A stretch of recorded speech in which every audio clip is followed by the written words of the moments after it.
My Lord and my God, I firmly believe that you are here, that you see me, that you hear me. I adore you with profound reverence. I ask your pardon for my sins and grace to make this time of prayer fruitful. My Immaculate Mother, Saint Joseph, my Father and Lord, my guardian angel, intercede for me. Jesus, today we celebrate the solemnity of Saint Joseph, your adoptive father. Really, we know very little about Saint Joseph. Everything we know about Joseph, written down in the first two chapters of the Gospel of Matthew, must have come from Mary. Stories that Mary told about Saint Joseph, that Mary told the apostles, told the evangelists, told the disciples.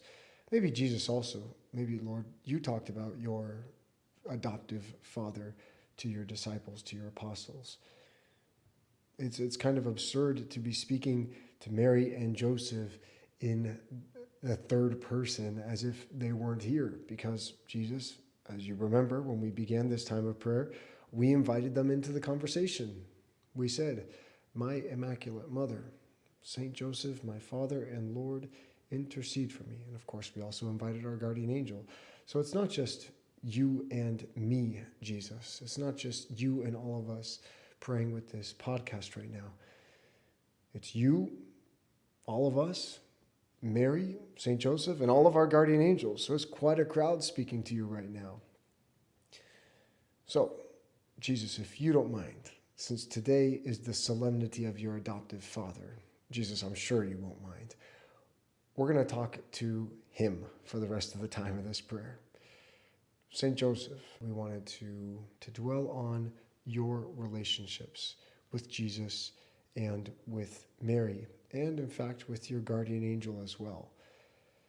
They say that the most important thing in any person's life are their relationships, not the money they make, not the reputation they have.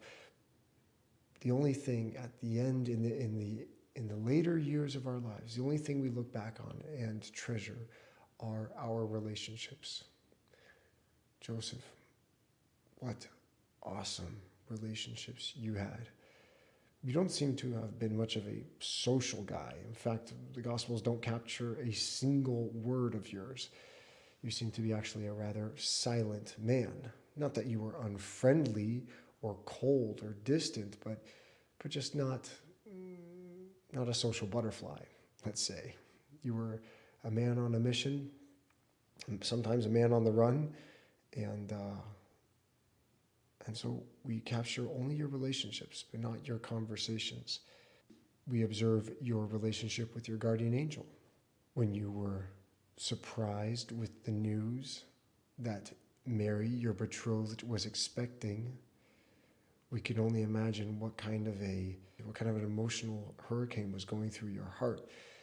At first, it must have been something of incredulity, just unable to wrap your mind around the possibility. Like, how could, it can't be, but it is. But it just must have been unable to accept reality.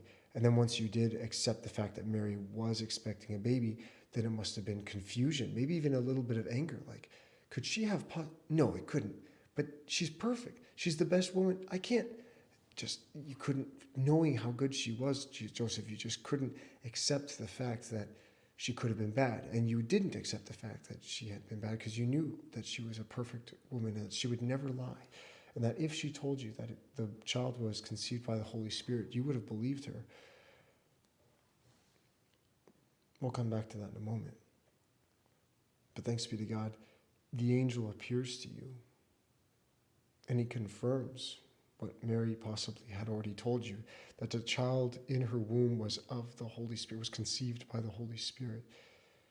And we read, when Joseph awoke from sleep after having seen the vision of the angel who commanded him to take Mary, his wife, and to name Jesus as his own adoptive son, we read, when Joseph woke from sleep, he did as the angel of the Lord commanded him. Joseph, what trust you had in your angel. I mean, we don't know if it was your guardian angel, or maybe it was St. Gabriel. St. Gabriel seems to have had a special prerogative in the birth of the Messiah. But regardless, you took the angel at his word. There was no hesitation. There was no talking back. You simply did as the angel commanded you. And later on, when the Magi have already visited, and Herod is setting out to kill all the babies in Bethlehem, once again, the angel, St. Joseph, wakes you up and tells you urgently, rise, take the child and his mother and flee to the land of Egypt and stay there until I tell you. And what do we read in the Gospels, Lord? That you, with the same verbs, you rose, you took the child and his mother by night, and you went into the land of Egypt and you remained there. Exact correspondence with the words. Well, maybe not. The angel said, rise, and you rose. The angel said, take the child and his mother, and you took the child and his mother. The angel said, flee, and you went by night. You didn't wait a second. You immediately woke up from your dream, gathered up your things, gathered up your wife and child, and you fled into Egypt. And you remained there just like the angel told you. Joseph, such trust in your guardian angel, such attentiveness, such an open ear and an open heart. Joseph, ask your son, your adoptive son, Jesus, to grant us that same familiarity with our guardian angels, that same attentiveness, that same obedience. Going back a little bit, St. Joseph, we want to also dwell a bit on your relationship with Mary, your betrothed, your wife. When you were there, confused and in turmoil about the news that she was expecting, not knowing with certainty how that could possibly have happened, you decided to trust her that in fact the child was from God. Even though neither God nor his angels had confirmed that news to you, you decided to respect Mary, what she possibly had told to you, and that if God had taken her for his wife, then you were to respect that. If she was God's wife, she could not be yours. And so you would put her away, send her away quietly. St. Joseph, you respected Mary's vocation, but you also wanted to protect her reputation. Just like later on, you would protect her person and her life when you fled with her and your child, your adopted son, when you fled, the three of you fled to Egypt. And later on, you provided for them out of your hard work, your trade as a carpenter. You provided for that small family in your home at Nazareth. And lastly, St. Joseph, we'd like to look for just a second at your relationship with your boy, your son. He looked up to you as his father, and you were his teacher. You taught Jesus his prayers. You taught Jesus the scriptures.